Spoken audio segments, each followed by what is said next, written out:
About an hour north of the Golden Gate Bridge on us Highway 101, I finally passed Santa Rosa and the countryside became more and more rural. It was early morning on a sunny Saturday in mid-May. The green foliage of the oak trees contrasted sharply with the grass, which had already turned golden. The vineyards abounded with greenery, a Californian landscape that usually brought joy to my heart. But not that Saturday.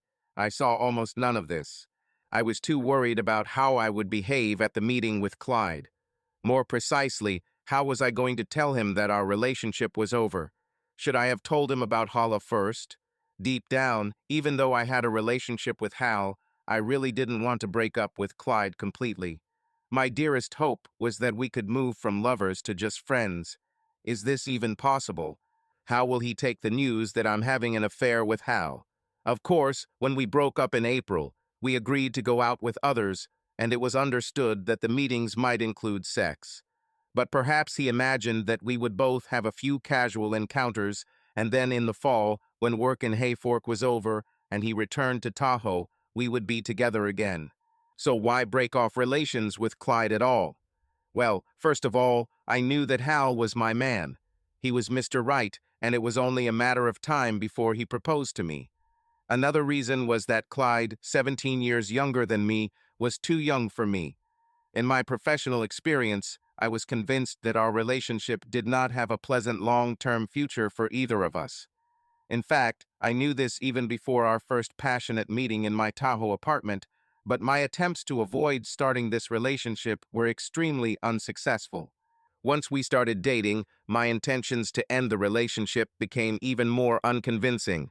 Until Hal came along, there simply wasn't enough incentive to force himself to do it. Was age really a big issue? What if Clyde was not just over 20 years old, but in the region of 30-35? I thought about this too. For half the year, he worked on construction projects where he knew there would be a lot of overtime to earn enough money to ski the rest of the year. We shared skis, but I was a tenure-track professor at the University of California, San Francisco, and that lifestyle was very different from his. I remembered the words of one of his favorite country songs, "Take Me to Your World" by Norma Jean Beasler. All I want is just to be your girl. Please come and get me, and take me to your world. Perhaps this difference was more significant than the age difference of 17 years. In Hal's world of heart surgery, he not only gave people hope for a longer and better life, but also developed new techniques and procedures to give more people a better chance. Perhaps Hal's world was more like my world. Almost the entire way down 101, I mentally went over how exactly I would tell Clyde about the breakup. I even practiced some phrases out loud. Not only was I unable to enjoy this beautiful scenic drive, but my concentration on driving was so poor that I almost missed the exit onto California 20 at Willits. Clyde and I agreed to meet in the parking lot of the Safeway store in Fort Bragg, which is right along Highway 1. I saw him as soon as I pulled into the parking lot, leaning on his pickup with a big, happy smile on his face. I felt bad. I knew I had to tell him right away, but before I could say a word, he suggested buying sandwiches and a bottle of wine from the deli and going to 10 Mile Beach for a walk and a picnic. Considering what I had to tell him, I certainly had no appetite, but I agreed anyway. Perhaps wine will help. We left my car in the Safeway parking lot and drove to 10 Mile in his pickup truck. On the way, he said that he hadn't booked the room because he wanted to give me a choice. This made me feel even worse. After what I was going to tell him, I had to go back to San Francisco and we wouldn't need any room. 10 Mile Beach is sandy and pleasant to walk on barefoot. We walked with our shoes in our hands, sometimes running through the surf holding hands. Being with Clyde was just a pleasure, and my hands nestled in his big, strong, calloused ones felt really good. My resolve to say goodbye gradually weakened. After dinner and wine, my resolve weakened even more. Lying on the blanket under the warm spring sun, receiving his kisses and feeling his arousal, my resolve finally collapsed. What could be wrong with spending one last night with him? We rented a room overlooking the ocean at a place called Beach Calmer. Inside the room, Clyde reached out to me. I couldn't resist. When I left town with plans to end my relationship with Clyde, I didn't bring any condoms with me, and even if I had, asking Clyde to use one would have been awkward because we never used them. Somehow trust was built right away. I had no choice but to do the session without protection. I would just have to take an STD test next week. Clyde was the second man I had unprotected sex with in the last 24 hours.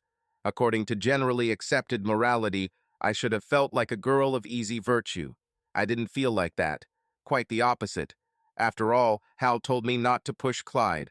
Was this wild sex with Clyde the easy way out? Depends on how you define easy.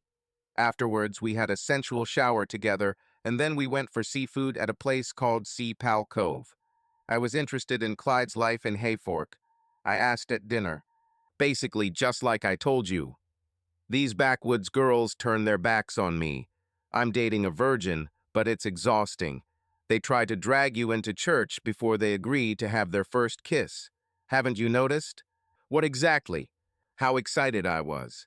I almost said that Hal was the same, but I thought better of it and giggled instead. That reminded me that I needed to tell him about Hala and to do it as soon as possible. Back at the beachcomber, he unleashed his passion on me again. In fact, I was just as horny as he was, but for a reason that I only then suddenly realized having sex with two very sexy men for 2 days in a row is fucking erotic. The next morning, Sunday, we had another approach, and as we lay cuddled together, enjoying the post-sex warmth, I started talking about this topic. Clyde, remember the last time we talked in Tahoe? Well, about our future? You mean about dating someone else? As I said, I went on a date with a virgin a couple of times. Her name is Lana. As far as I understand, she is still a virgin. How are you, Kitty? Is there anything going on there in San Francisco? I was very glad that I didn't have to start the conversation.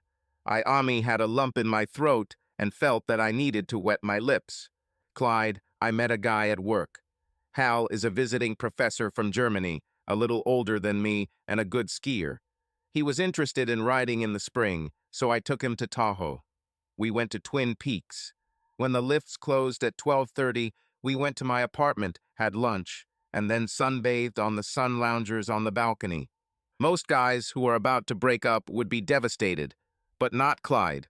And then what? The sun was very strong. My balcony is hidden from prying eyes. We ended up sunbathing naked. Clyde grinned. And then what? It was incredible. Most men would have cried, screamed, or even slapped me. I opened up and told him every little detail I could remember. Before I even finished my story about having sex with Hal for the first time, Clyde's arousal was quite noticeable. So, my baby gets excited when he hears me having sex with someone else. I stroked him slowly. I'm so glad you're not angry with me. I don't know what you would have to do to make me angry with you, Kitty. It's definitely not like you slept with a nice guy like Hal. He seems to be a nice person. Is he really nice to you, Kitty? I couldn't resist and threw back the covers to please him. What happened next was new to us. We had brunch at a very nice place on the ocean in Arcata. It was difficult for me to enjoy the moment. My mood was spoiled by the thought of the upcoming farewell with tears. But this did not happen.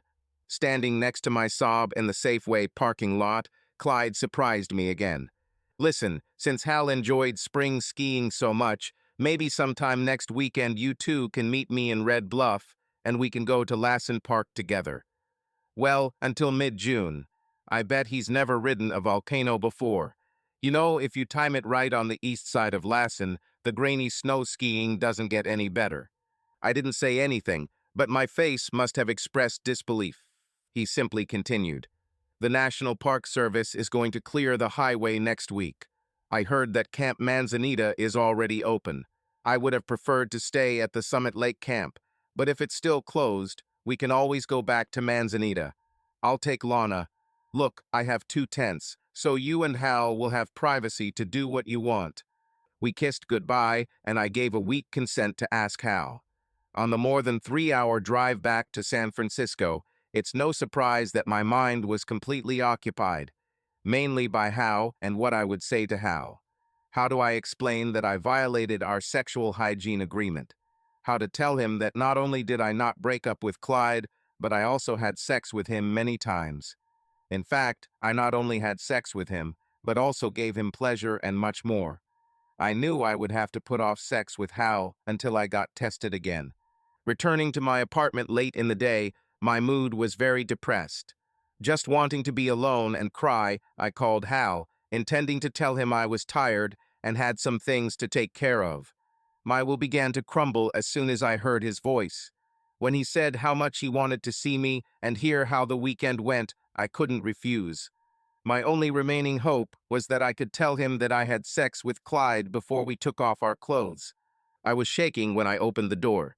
He was truly full of desire. I felt his excitement when we hugged and kissed.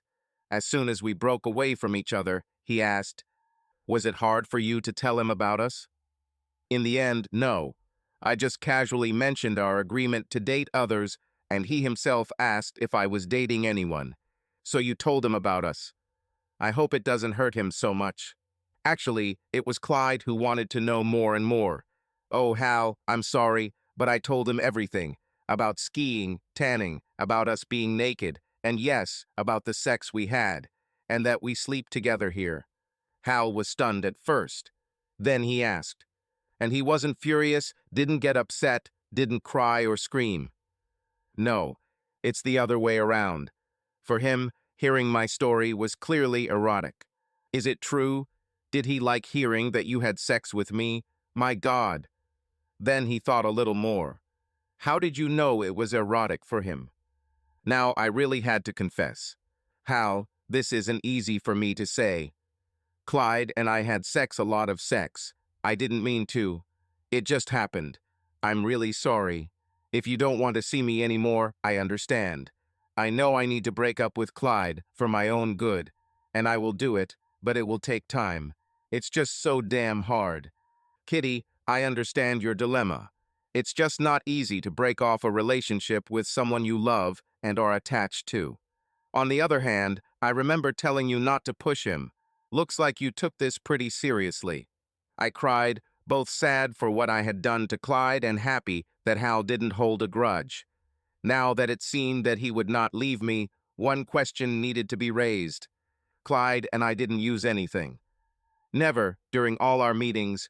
I'll get tested tomorrow. If you still want me, I mean tonight, I have some condoms. Was he suspicious with anyone? I sobbed a couple of times. He said he was dating a virgin. This is suspicious. If this girl is a virgin, how does he know that? I thought it was funny, and I stopped sobbing.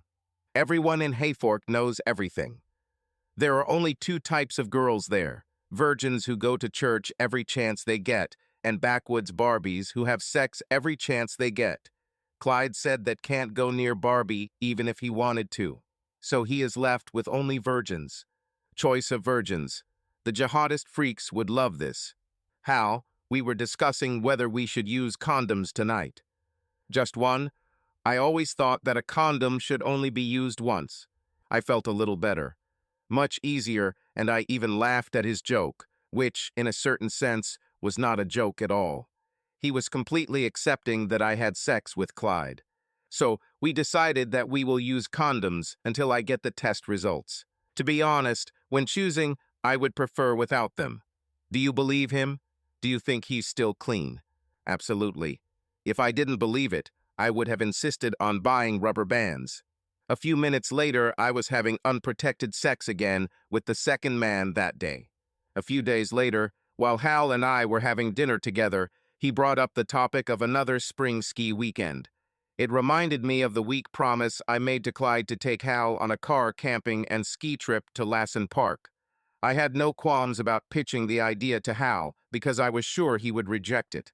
Wrong, he flushed with enthusiasm.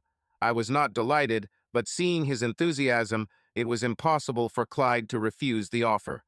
Up until the moment I called him, I was still hoping that Clyde might change his mind about going to Lassen. Not Clyde. He had everything planned: tents, camping gear, a meeting point in Red Bluff. We just had to agree on the weekend. Hal was thrilled when I told him we had set a date for our trip to Lassen. When I told him that Clyde had an extra sleeping bag he could use, his enthusiasm waned. For him, The prospect of the two of them cuddling in a tent was a romantic element that he did not want to lose. I told him he could go and buy a sleeping bag that would zip with mine. It turned out that it was not as easy as it seemed, so he simply bought a double sleeping bag, very spacious, but also very heavy. However, we traveled by car, not on foot. It turns out that Highway 89 wasn't cleared until the first week of June. Clyde was monitoring the situation closely and called as soon as the National Park Service announced the opening. We agreed to make a trip the following weekend. Driving down I-5 to Red Bluff, I still had doubts about the whole thing. Hal no. Although he was an experienced skier, he had never skied a volcano before. On the way, he was like a child on the eve of Christmas. As we pulled into the parking lot of Rayleigh's, I noticed Clyde's pickup truck. Just like at Fort Bragg, he was there, lounging on the hood with a big smile, waving to us. But something was wrong. Where is Lana, the virgin? That was the first thing Clyde explained. You simply won't believe these people. She refused to go on a hike without an escort. See, here's the thing. Without a Hayfork escort, people might think she'll lose her virginity in Lassen State Park. What should she do if the people of Hayfork think she's no longer a virgin? Hal's face expressed complete bewilderment. He was still in a state of shock, even after my long explanation. When he finally understood the situation, I heard him muttering in German, repeating something like "Verrückt Amis." The Summit Lake campground where Clyde intended to stay was still closed due to snow, so we had to head further to Manzanita Lake, which is 330 meters below and was already open. We entered the park through the southern entrance where there were still traces of snow. As we approached the summit, the snow mounds along Highway 89 appeared to be more than 3 meters deep. Again, Hal exclaimed in surprise in his German. I heard "unglaublich" over and over again. At the Manzanita Lake campsite, we picked a nice, spacious spot, and Clyde and Hal, working well in the dark with headlamps, had the tents up almost before I had my sleeping bags and rugs out. Hiking with people you've never hiked with before always sparks a lot of discussions about gear. The big new double sleeping bag that Hal bought became a big topic of discussion. Clyde said this is a big plus for keeping warm. Then, with a slight grimace, he pretended to think and added, come to think of it, there might be another big advantage. Clyde brought two tents. One was really big, which he called McKinley, and the other was much smaller. The McKinley was for Hal and me, and the smaller one was for himself. After a full day of work and a long drive, we were all exhausted and sleep came quickly. So fast that Hal and I didn't even have time to take full advantage of the privacy our own tent afforded us. The next morning, Clyde got us up early, and after a hearty breakfast of coffee and cereal, we were in his pickup truck heading back down the highway to the Lassen Peak trailhead. There we shouldered our skis and set off along the trail along the southeastern ridge, which was almost free of snow. It is a 3.2-kilometer climb with a vertical drop of 610 meters to the summit of Lassen at 3,187 meters. By 9 a.m. we were already sitting at the top, having a snack. The summit surprised Hal and me. From a distance, Lassen appears as a white cone, but up close, the peak is a jumbled mess of scorched rocks and yellow-brown earth mixed with patches of snow. Another thing we didn't expect was the pervasive sulfur smell. Clyde told us in advance that if it wasn't too foggy, Mount Shasta could be seen from the top of Lassen. We're lucky. The fog was not too dense, and we had a wonderful view of Shasta, its peak towering 1,200 meters above us and located 113 kilometers from here. The sight of Shasta got my two men talking about her rise. After a snack at the top, we put on our skis and began our descent along the southeast slope. Clyde calculated everything exactly. The sun melted the surface just enough for our skis to grip perfectly. In other words, it was a snow dream skiing. I can't convey all of Hal's German exclamations. Back in the parking lot, Clyde opened his truck and pulled out a cooler full of beer and a jar of cashews. The trailhead is also a picnic area, and we were lucky to find a free picnic table. And so we sat, lounging, barefoot, and in t-shirts. I felt that the only thing that kept us from stripping naked was the presence of other people. At first, we were all chatting about how great the skiing was. Hal couldn't express his gratitude enough to Clyde for the entire organization. As the conversation turned to an in-depth discussion of snow characteristics and ski touring equipment, I stretched out on the tabletop and began to daydream and reminisce. Then it really dawned on me how well these two men get along with each other. Two men, nearly 20 years apart in age, each of whom knew every part of my body and I of theirs. I realized how much I loved that they got along so well, as if it was confirmation of my true feelings for them. The discomfort of being around my new crush and the guy I was sleeping with disappeared. In its place, something completely different appeared. I didn't know exactly what that warm, cozy feeling was or what I should do about it. I just knew that something had changed for me and it would greatly impact my life. Lassen is a hotbed of volcanic activity and has correspondingly a lot of fumaroles, mud pots, hot springs, and the like. We spent the next hour examining them. Later, back at camp, we took advantage of the shower, and by sunset, we all built a fire together on which we fried steaks. Then, as it began to get dark, we sat around the fire, talking and drinking whiskey. Just drinking, none of us got drunk, didn't even get drunk, we just relaxed pleasantly. That warm, cozy feeling came over me again.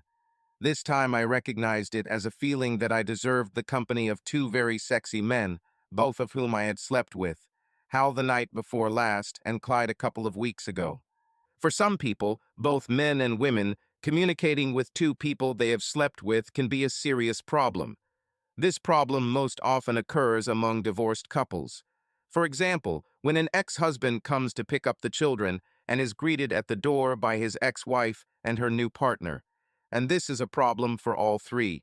She feels awkward because she worries that her current one may be worried, that she is thinking about how it was with her ex and regretting the change. Her ex is feeling awkward because he's worried that her ex has more than him. Her ex feels awkward because he's looking at a man who's sleeping with someone who used to be his, and maybe this guy has more than him. This is an interesting topic in psychology. Personally, I had no problem being with these two handsome and sexy men, and I could not detect the slightest sign that they were the least bit jealous or insecure, quite the contrary, as it turned out. The three of us felt more than comfortable drinking whiskey and just, as Clyde said, just chatting. Everyone had a story to tell. Hal was talking about skiing in Europe. I had a lot to say about how different types of care affect patients' recovery and about working in a slope rescue service. Clyde spoke briefly about bridge construction.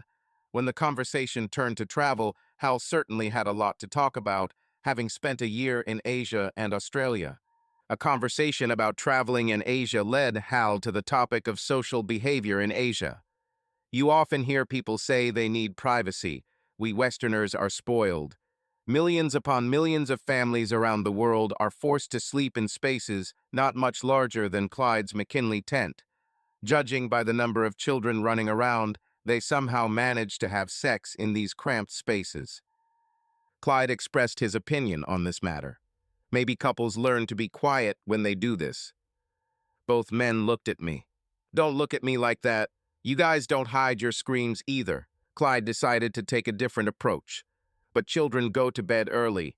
All the couple needs to do is wait. I agreed and added my thought. Sounds reasonable. And once the kids get to an age where it matters, the wait won't be so difficult for mom and dad. Then Hal added one more thought. Have you heard of societies in Asia, India, Bhutan, Tibet, China where polyandry is practiced? Clyde heard. Oh yes, there was an article in National Geographic.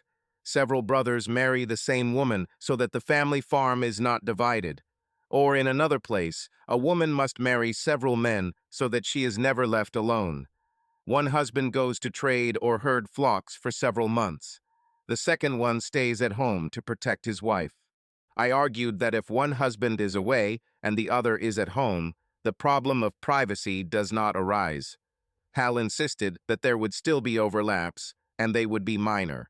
And in the case of the brothers, there will be almost no absences from the farm. Maybe men just get used to hearing their brother and wife doing this. I couldn't resist adding one more thought. Have you ever thought that the one who listens gets aroused by hearing his brother and his wife doing this? Clyde thought that jealousy must be a very big problem. I countered that in those societies in Asia, polyandry had been practiced for so long that a lack of jealousy towards another husband might now be in their genes. Hal argued that the dominant scientific view is that social behavior is not transmitted through genetic material. I disagreed with him and almost said so, but then something else occurred to me. Polyandry is, in essence, an extended triangle, and I can give you an example of such a triangle without jealousy. I saw how their interest increased. The three of us, Hal and Clyde, countered that two men sleeping with the same woman for a month does not make the relationship polyandrous. I quickly retorted, "What is it now? 3 weeks since I went to Fort Bragg. Friday night I slept with you, Hal. How many times have we done this? I slept with you on Saturday, Clyde. On Sunday morning we did it again, and I told you about Holla everything. You didn't get jealous, even when I told you the first time, Hal, and I did it at my apartment in Tahoe. And when I got home on Sunday night, Hal, you came to see me. After I told you that I had sex with Clyde last night, weren't you jealous? No, you got even more excited, and we did it a couple of times. So there you go." Clyde was the first to find an answer. "But we weren't in the same house. Heck, it's 270 kilometers from San Francisco to Fort Bragg. I was also fast. Yes, 270 kilometers, 3.5 hours by car. These men are in the Himalayas. In most cases, they will be a hell of a lot further from home than 3.5 hours." Hal still didn't have an answer. Clyde made the observation. "One who travels. Imagine how much he wants it when he returns home." As soon as he walked through the door, he had already laid his wife down on the carpet, or whatever they were sleeping there. The husband who stays at home must wait his turn. Hal and I laughed about it. There was a short silence, and then Hal suggested that we consider our situation in the context of the Himalayan villages. So here we have Clyde, who has been frustrated for the last 3 weeks by a virgin who refuses to become a non-virgin. On the other hand, if you don't count your period, Kitty, haven't we had sex at least once every night for the last 3 weeks? Hal took my silence as an affirmative answer. Okay, from the perspective of someone who is most deprived of sexual attention, Clyde clearly represents the husband who was away from home. And I seem to best represent the husband who stayed at home. I asked him if he really meant what I thought he meant. "Kitty, I think you should go first to the big tent. Clyde and I will decide who goes next." I was glad that he said that I should go to bed first because I was already tired. Actually, there was another reason why I didn't want to wait any longer to be in that big double sleeping bag, but I couldn't just say so directly. "Sorry, guys, but I'm in a hurry to have sex with me." In the tent, I put on my nightgown and made myself comfortable, waiting to see who would join me. The wait turned out to be longer than I expected. I heard them talking for a while and eventually fell asleep. When I woke up, it was because of the sound of the tent zipping and the rustling of clothes, as if someone was undressing. Still half asleep, I felt a hand on my shoulder. I purred with pleasure, and the hand moved down under my shirt to my bare back. Gradually waking up more and more, I realized that my hand was rough. Rough like Clyde's hands, and not smooth like Surgeon Hal's. "Clyde, it's you." Yes, Hal wanted to try my sleeping bag in another tent. "Have you agreed on this with him?" "Certainly. We both have no problem sharing. So you guys are going to take turns having me."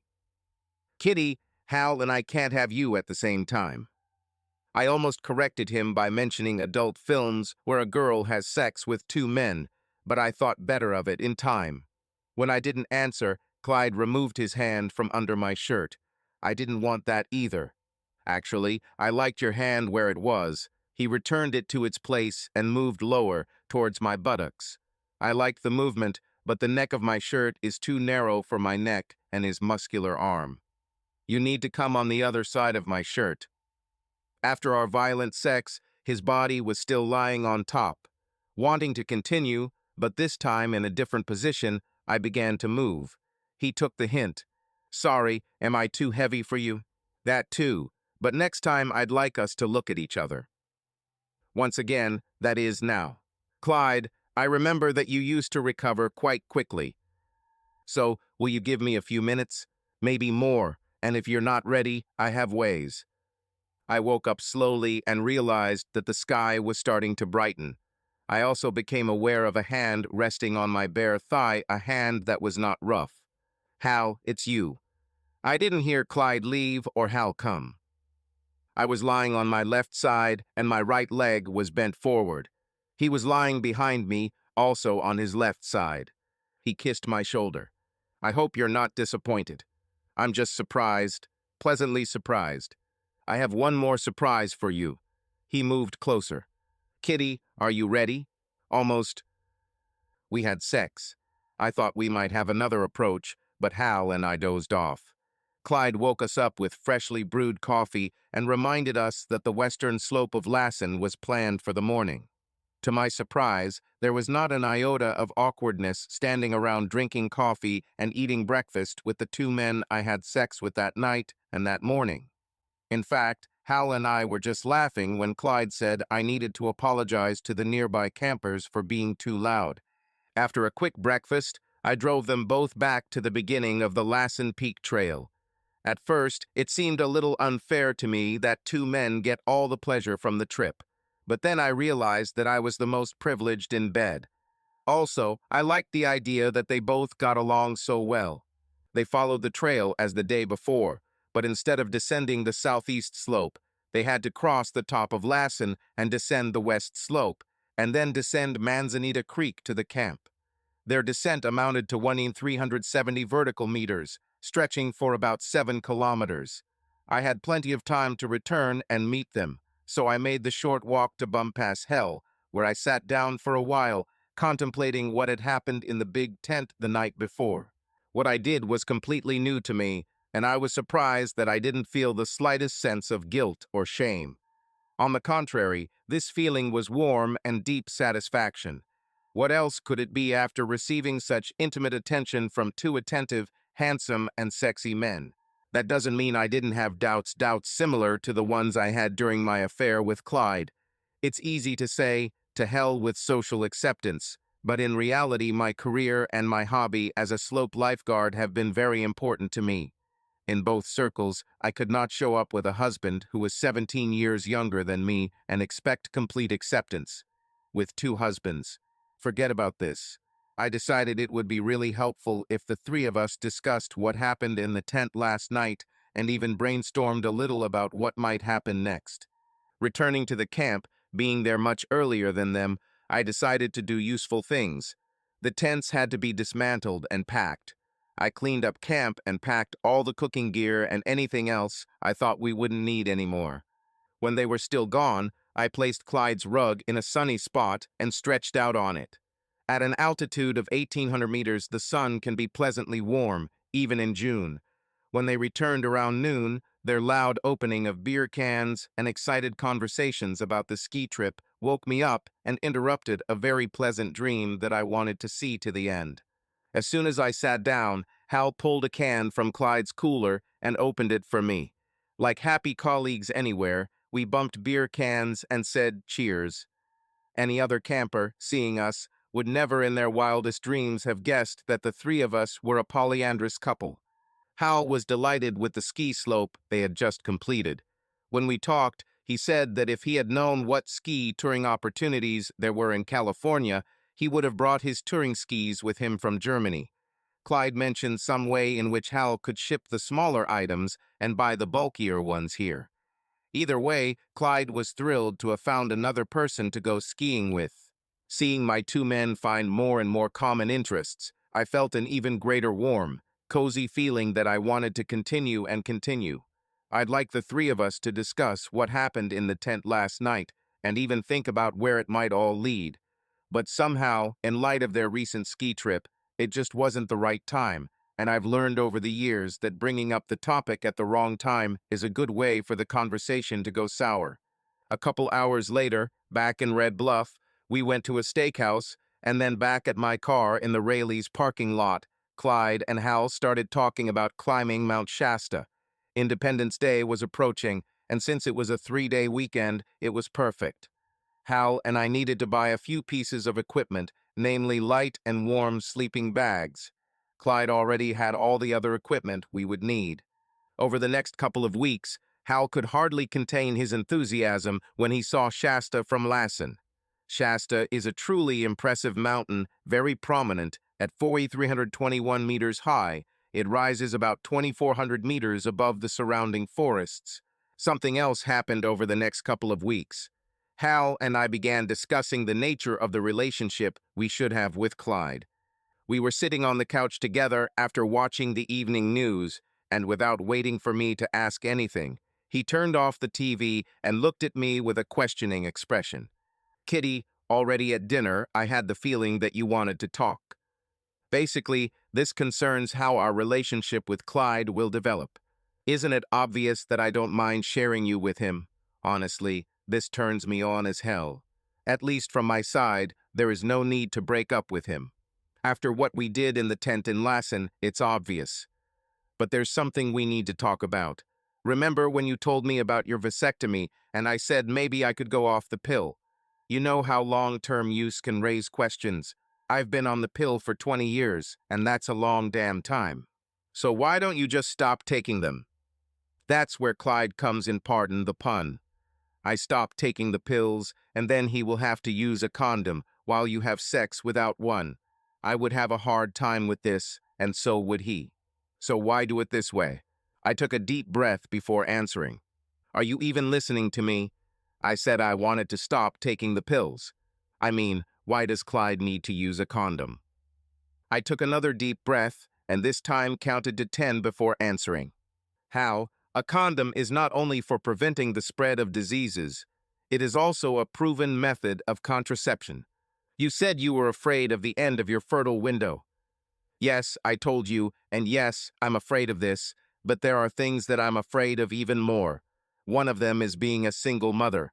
The other thing I'm probably even more afraid of is that Clyde will think he needs to marry me, which he would.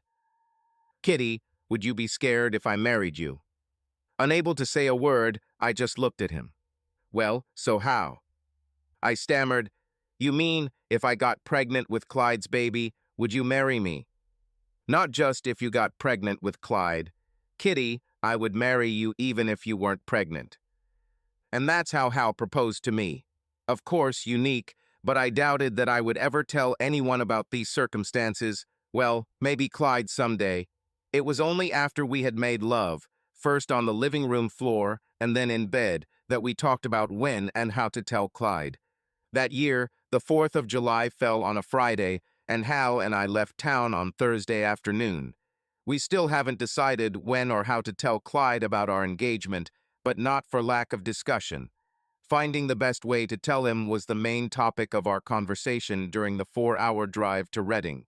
We met him in front of the Sears store at Mount Shasta and decided to have dinner before looking for a place to stay for the night. At dinner, Hal suggested what the two of us had agreed on along the way, renting a hotel somewhere near Lake Mount Shasta. Clyde immediately agreed, without even asking what the sleeping conditions might be. We had to drive to the north end of the lake before we found a place to stop. Once we pulled onto Antlers Road, we entered a small community and saw a nice rustic motel with 2 bed cabins. Hal came in and rented one, a whole 2-person house. It was one of those old-fashioned motels, 1-story ones where you could drive your car right up to the door. The inside of the room was lined with knotted wood, and there were windows on both sides that could be opened. With such good ventilation, we didn't need to turn on the air conditioning. We still haven't talked about the sleeping conditions, they just somehow worked out on their own. Clyde took one room, and Hal and I took the other. After the shower, we gathered in the room that Hal and I occupied. I was the only one who bothered to wear something to sleep. I put on a nightgown. My 2 men were just wearing boxers and t-shirts. Since we occupied 2 rooms, it was quite obvious to me that we would not have sex in the same room, and I was quite happy with that. Hal and I were still wondering if this was the right time to announce our engagement. Clyde sensed our hesitation. Looks like you two have something to say. I decided to be the one to tell him. Clyde, Do you remember how we talked about how it would be better for both of us to find other partners? Certainly. And you found how. Stuck in Hayfork, my options are now limited to holy maidens. In winter, of course, I will return to Tahoe, where the girls are not so proud of their chastity. Hal and I couldn't help but laugh, but Hal continued, "Listen, Clyde, Kitty and I were wondering how best to say this. Perhaps now is the time." Clyde raised his head with obvious interest. Hal continued, "Kitty and I are engaged. We'll probably get married in the fall. I hope you can come to terms with this, and we can maintain our friendship." Clyde was delighted. "Damn, this is great. You will invite me to the wedding, won't you? It's a shame we don't have champagne to celebrate, but I have a bottle of whiskey in my truck. How do you like that?" Hal and I couldn't agree more. Clyde pulled on his jeans, and while he was outside getting his whiskey, Hal asked me again, "Are you sure this fits you?" For me, no question. Everything was fine in Lassen. And I told him that his open-mindedness is one of the reasons why I love him so much. When Clyde returned with the whiskey, Hal and I were sitting together at the head of the bed, 3 glasses from the motel ready. Clyde, still in his jeans, sat on the edge of the bed, and we toasted Hal and I with strong glasses. We were already absolutely delighted that Clyde had joyfully accepted our engagement, and the whiskey only increased our joy.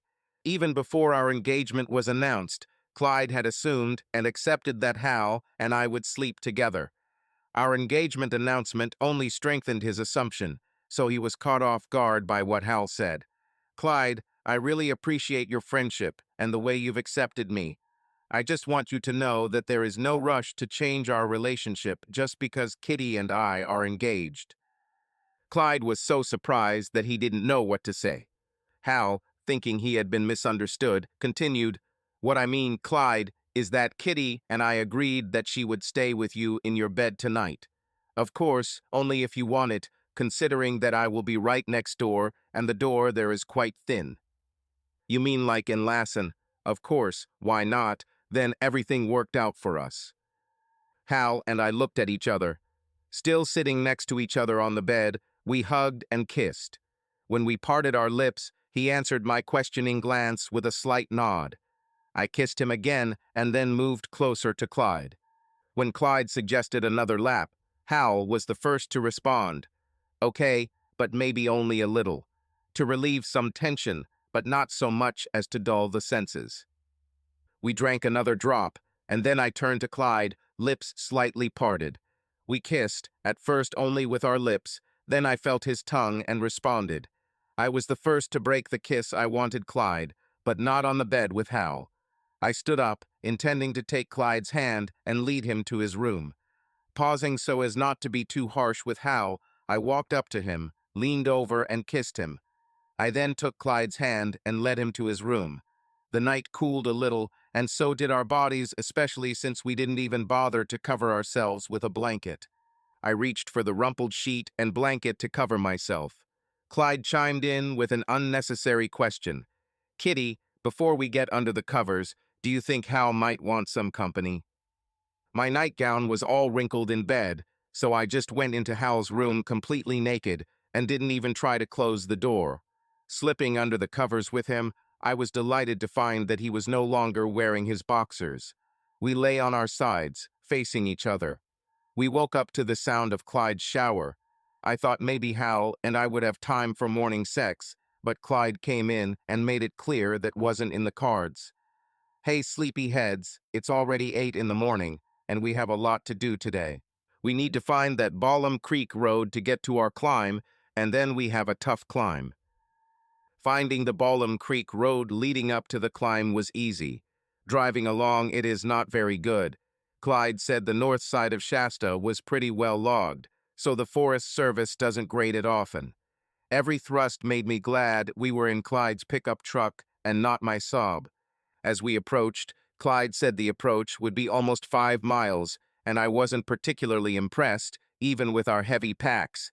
But the impression started to set in when he explained that the Ballum Trail starts at 5,700 feet and our camp near Ballum Glacier would be at over 10,000 feet. What he didn't mention was that part of the route would be on a volcanic screen, where every step forward was followed by a half step back.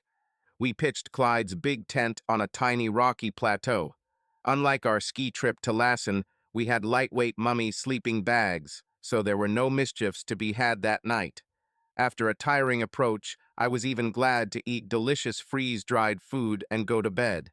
Since I've been skiing up to 8,500 feet all winter, the altitude hasn't affected me much.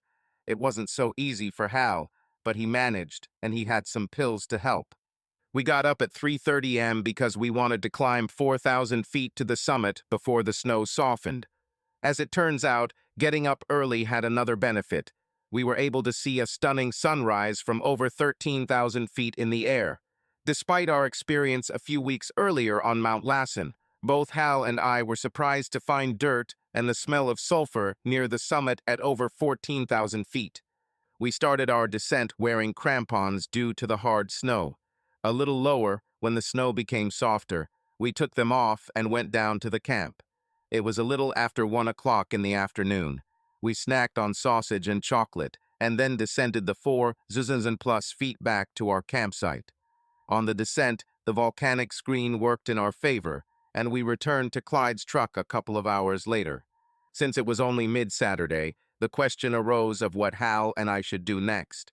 It seemed a little stupid to go back to San Francisco with the whole Sunday still ahead. Clyde suggested we follow him to High Fork, and then continue on 3 and 36 through great places like Peanut and Mud River before getting off on 101 just south of Fortuna. I liked it because I was curious to see these places with funny names. Hal readily agreed and made another offer. A couple of weeks ago, there was an article in the Sunday Chronicle about a wellness hotel west of Redding. Large pool, sauna, jacuzzi, fitness room, you name it. Maybe by chance they will have a free place. I was all for it. The disappointment in Clyde's voice was noticeable as he replied, "Well, if you two decide to stay there for the night, you can still come and see me in Hayfork tomorrow." Hal had other plans. "Clyde, if there's room there, I meant it would be for 3. After everything you've done for this weekend, the least I can do is invite you too, and I'm paying for it." Hal called from a phone booth in Ueda, and to our surprise, there was an opening due to a cancellation. Brandy Creek Lodge was on the west side of Whiskeytown Lake. We got there around 5 in the evening. Check-in became a little awkward when the clerk at the desk realized there were 3 of us in one room with one king-size bed. However, he quickly pulled himself together and said that they would bring a folding single bed.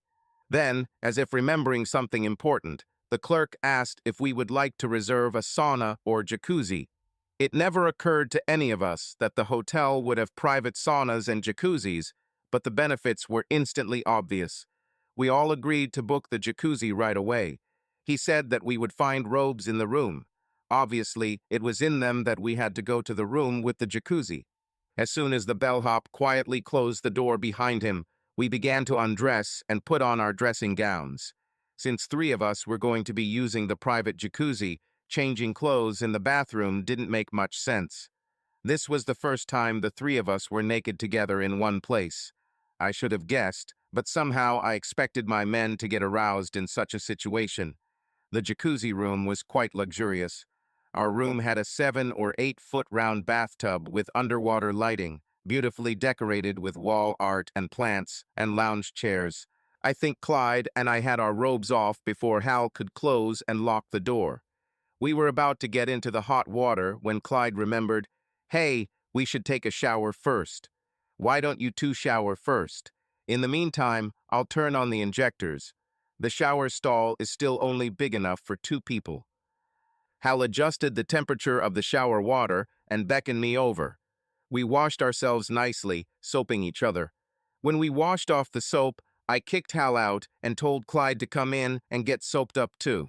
In the jacuzzi, we just relaxed and let the hot water massage our tired muscles. Well, at least Hal and I were tired, and Clyde, with his excellent physical condition, did not seem to feel tired after many hours of getting up and walking. After a while, I felt some tension and wondered if my boyfriends were feeling the same.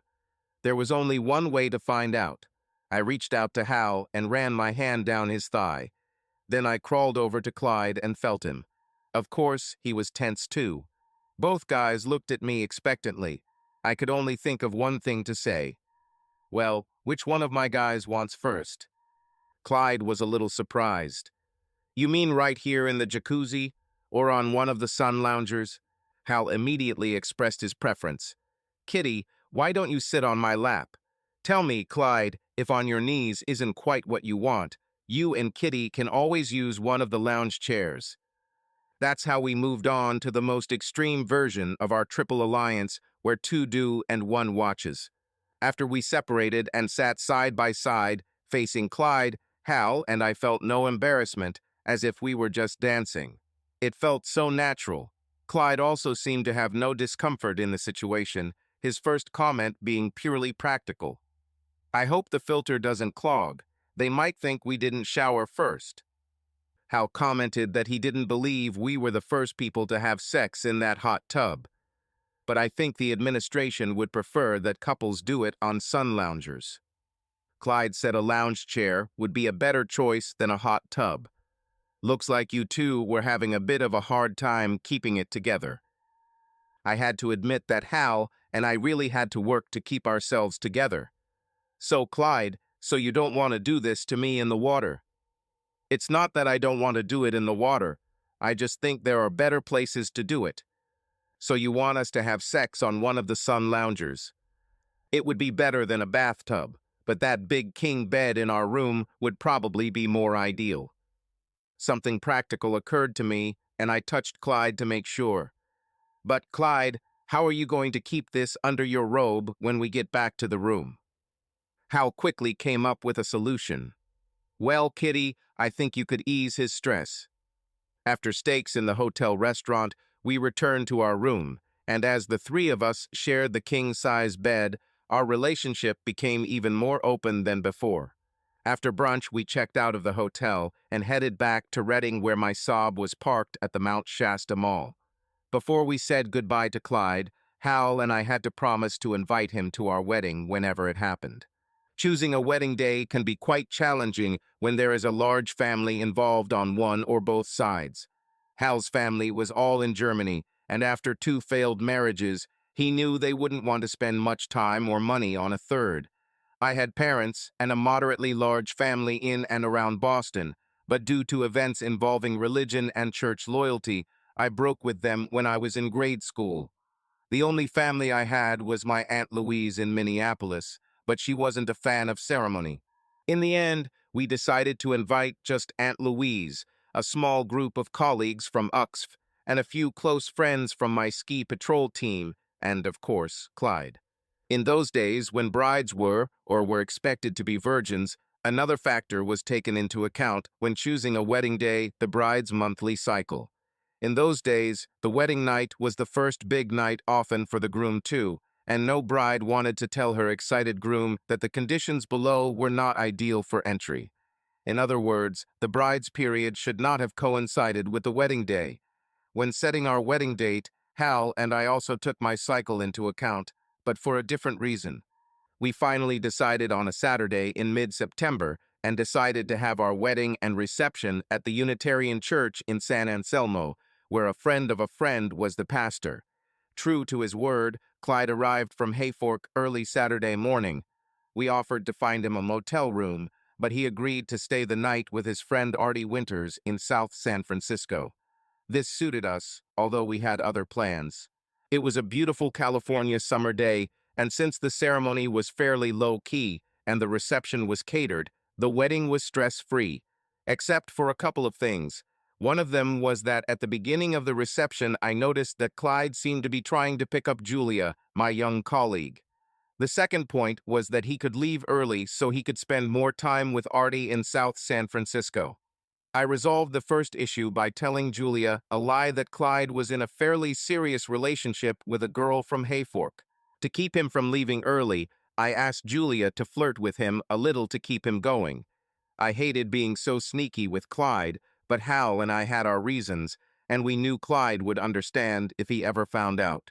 So the reception ended, and Clyde was still there when the caterers began cleaning up. Julia had just left, apparently with some excuse. Clyde took his loss calmly. Your colleague Julia is a good girl. She said she needed to go home and finish her work, which should be ready by Monday. It's a pity. We got along great. Well, it will be nice to see Artie again. Now it's time for our surprise. We agreed in advance that Hal would be in charge of the announcement.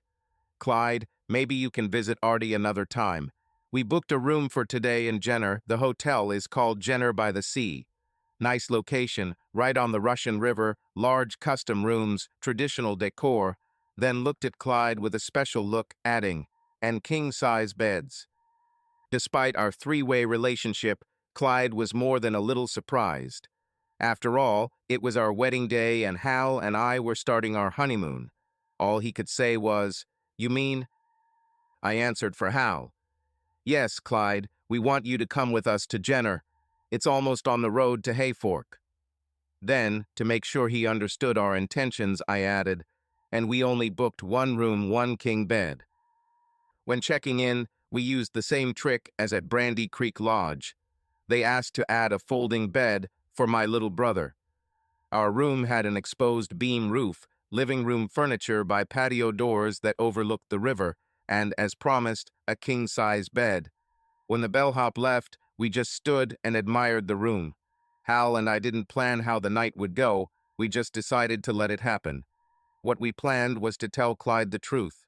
I started the conversation by sitting on the sofa. Hal sat down to my left. Clyde wanted to sit in the chair opposite him, but when he saw me patting the spot to my right on the couch, he joined us. I opened the topic by telling him that Hal had undergone a vasectomy, which proved impossible to reverse. Clyde was no fool, and although he must have guessed what we were up to, he still feigned innocence. "Damn, I'm really sorry to hear that. You two would be great parents. The kind of parents you've never had, Kitty." "Clyde, we chose our wedding date based on my cycle. My last period ended 11 days ago. I haven't taken the pill since June, and we didn't bring condoms with us." "What if I get you pregnant?" Hal replied, "Then Kitty and I will have a child with your genes." His answer made it clear that he agreed to become the father of our child, and let me be, well, sort of like an uncle. I replied, "Something like that. How, or if you explain this to your future wife, is up to you, Clyde." He looked at the large bed. "Well, maybe we should get started. They say the more you do, the better your chances." They both answered almost simultaneously, slightly differently, but the essence was the same. "We will do our best." The question arose, who will be first? Clyde insisted that since it was Hal and I's wedding night, Hal had to go first. We began to slowly undress each other, while Clyde sat in the chair watching. Hal took the initiative to let Clyde take care of me. "Kitty, let's make room for Clyde." He then moved to one side of the large bed. Clyde undressed and joined me. I wondered if I had enough strength for another session. The next morning, I enjoyed making love with both men, and then, as the three of us lay in bed, Clyde asked us about our honeymoon plans. He was a little surprised to hear that we might be spending a few days in Hayfork, as there was nothing like a hotel there, other than a place called a hotel, which was really just a tavern serving hamburgers. I was a little depressed because I knew that Clyde lived in a small hut with a double bed that creaked and sagged in the middle. Seeing our disappointment, he mentioned that we could always stay at the Timberjack Lodge, just a couple of miles outside of town. So we called ahead and made a reservation at Timberjack for that night, Sunday. After brunch, Clyde hit the road on the faster route via I-5. Hal and I decided to take the more scenic route and took Highway 1 to Fort Braga. It was in Fort Braga that I showed the motel where Clyde and I spent the weekend when I arrived to break off relations with him. We then drove to Willits where we got on 101 and headed north. North of Garberville, we got off 101 onto a dirt road leading to Hayfork. While filling up in Garberville, we were shocked to learn that Hayfork was still almost 100 miles and almost 3 hours away. The roads were so twisty. But the road was scenic, and we passed through interesting places such as Alder Point, Xenia, Mud River, and Peanut. Timberjack was neither Jenner by the Sea nor Brandy Creek Lodge. It wasn't really as cozy as the old country motel in North Shasta Lake, but it served our purposes just fine. There were 2 double beds in the room, and neither of them sagged in the middle like the one in Clyde's rented cabin. Clyde had to work all week from 7 a.m. to 6 p.m., which meant that he was collecting good capital for the winter for skiing. On Monday evening, he arrived at Timberjack after work. I managed to take a shower at my place, so it was already about 7. We went to High Fork for dinner and had hamburgers and beer. It was warm enough to sit outside at Red Bud in mid-September, and Clyde expressed concern about us having a real honeymoon in Hayfork. I told him there was nothing to worry about. Hal added details. After you left for work this morning, Kitty came up to me in bed. Believe me, everything was like we were on a real honeymoon. We all laughed, and I added, then we went for a walk all the way to Big Bar and back. Anyone needing to recover from Bay Area traffic should make a trip like this. We didn't see many people along the way, and the ones we did meet actually stared at my sob. After dinner, Clyde followed us to Timberjack. The manager caught us parking and wanted to know if we were a group of 2 or 3. We just told him that Clyde happened to be passing by, and we offered him another bed. It didn't even seem to occur to him that we might be in a relationship that any church in Hayfork would frown upon.